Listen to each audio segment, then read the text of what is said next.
Everyone, good morning. আশা করি তোমরা সবাই ভালো আছো, আমরাও ভালো আছি। আমি এখন সকাল সকাল দেখো ভাত বানাচ্ছি। আর এটাতে না 2-3 দিনের দুধটা না রয়ে গেছিলো। ছেলে কি জানি কি হয়েছে, ওর গ্যাসের প্রবলেম বলছে একটু। আর আসলে ও দুধটা মানে পছন্দই করে না, আমি জোর করে খাওয়াই বলে খাই। তো এই 2-3 দিন বললো যে না, আমি একদমই খাবো না। তাই ওর জন্য দুধগুলো জমে গেছিলো, তাই সেটাকে ভাবলাম একটু পায়েস বানিয়ে দিই। আর সকাল সকাল আমি করছি গাছগুলোর একটু পরিচর্যা। প্রচণ্ড গাছগুলো বড় হয়ে জঙ্গল হয়ে গেছিলো জানো। আর এই যে আমাদের জানালার মধ্যেই থাকে, তো তাই খুব মানে লাইট আসছিল না, কেমন একটা জঙ্গলের মতো মনে হচ্ছিলো, ফুলও আসছিল না। তাই ওগুলোকে কাটাকাটি করে পরিষ্কার পরিচ্ছন্ন করে একটু সেপে নিয়ে এলাম। একটা গাছ মরেও গেছিলো, সেগুলোকে আবার তুলে ফেলে দিলাম। তারপরে আমি চলে এলাম এই জলের বোতলগুলো ভরে নিতে। সকাল সকাল উঠেই প্রথমে অনেকটা কাজ গুছিয়ে নিয়েছি, বাসি জামা কাপড় ছেড়ে নিয়েছি, ঘর ঝাঁটিয়ে নিয়েছি। আর আজকে প্রচণ্ড রোদ ছিল, তাই ভাবলাম একটু যে সব শাড়িগুলো ভরা থাকে, পরা হয় না, সেগুলো একটু রোদে দিয়ে দিই। এই ভাদ্র মাসে তো একটু রোদ দিতেই হয়, তাই একটু রোদ দিয়ে দিলাম। তাছাড়া অন্যান্য শাড়িগুলো তো আমার বাবার বাড়িতে থাকে, ওখানে তো মা ওইগুলো রোদ দিয়ে দেয়। এখানে আমার কিছু সংখ্যক শাড়ি থাকে যেগুলো হয়তো কোনো পারপাসে পরবো বলে এনেছি, বা কাচাতে দিয়েছিলাম রয়ে গেছে, সেইগুলোই থাকে। তো সেগুলো একবার রোদে দিয়ে দিলাম। আর এই জামা কাপড়গুলো এখন কাচতে দিয়ে দিয়েছি। আমি তো হাতে কাচি না, কারণ আমার কোনো হেল্পিং হ্যান্ড নেই, তো তাই ঘরে এতগুলো কাজ একা সম্ভব নয় বলে আমি মেশিনেই কাচাকাচিটা করি।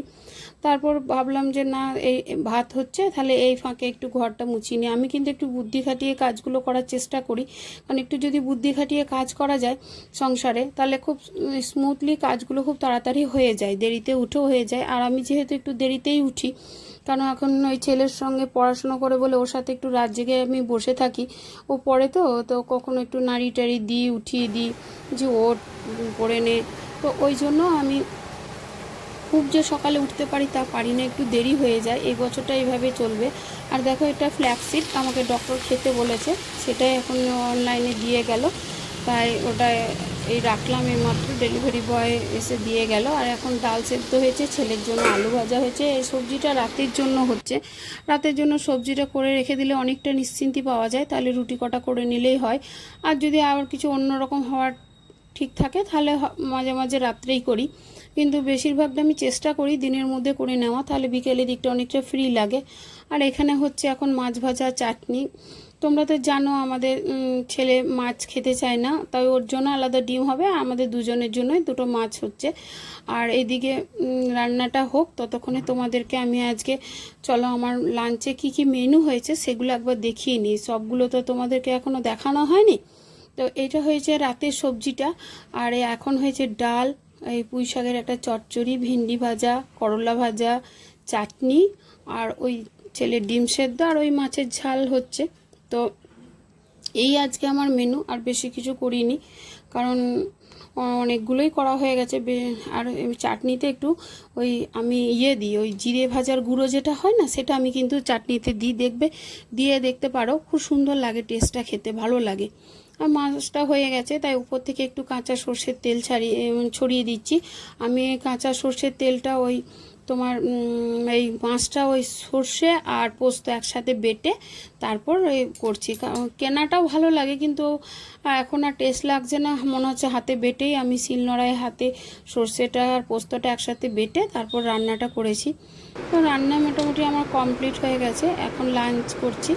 আর ছেলের জন্য, তোমাদের দাদা হয়তো খেয়ে বেরিয়ে গেছে কাজে, ও তো কাজে খেয়ে বেরিয়ে যায়, আর আমি খাচ্ছি। আর ছেলের জন্য বেড়ে রেখেছি, কিন্তু ও এখনও আসতে পারেনি, তাই ওকে মাঝে মাঝে হাঁক মারছি আর করছি। ও এটাই করে, দাও দাও বলবে, তারপর আর আসতেই চাইবে না।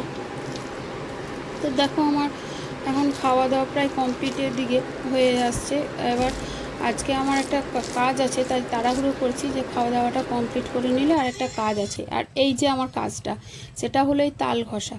কারণ আজকে একটা তোমাদের দাদাভাই তাল নিয়ে এসেছিলো, বলেছিলাম আমি যেহেতু জন্মাষ্টমীর দিন নিজের হাতে গোবিন্দকে তাল বড়া, তাল লুচি করে খাওয়াই, মানে ভোগ দিই, তো ভাবলাম যে আর আনবো না। তো তোমাদের দাদাভাই বলছে না, তালটা দেখে ভালো লাগলো, তো ও অতটা খেতে চায় না, তাও নিয়ে এলো।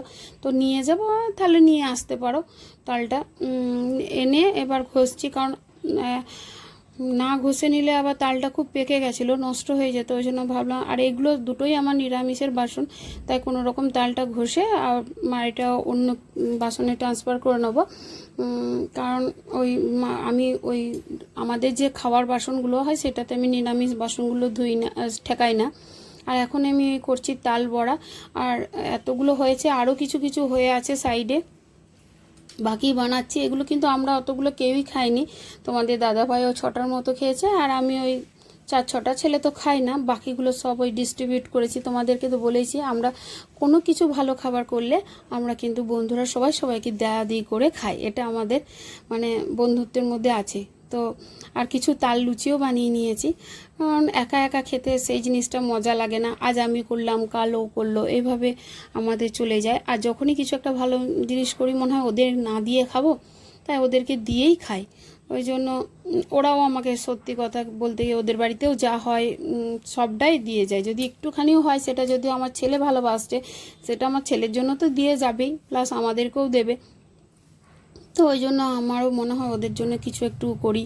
তো এখন লুচিগুলো ভেজে নিচ্ছি, যে আর ছেলেকে দিয়ে পাঠিয়েছিলাম। আর এই ছিল আজ আমাদের রাতের মেনু, ঘুগনি আর লুচি। ছেলে তো লুচি খায় না, তাই রুটি। আর ভিডিওটি যদি ভালো লেগে থাকে অবশ্যই সাবস্ক্রাইব করে দিয়ে যেও, আর কমেন্টের মাধ্যমে জানিও যে আমার ভিডিওটি তোমাদের কেমন লেগেছে। আশা করি ভালো লাগবেন। দেখা হবে নেক্সট ব্লগে।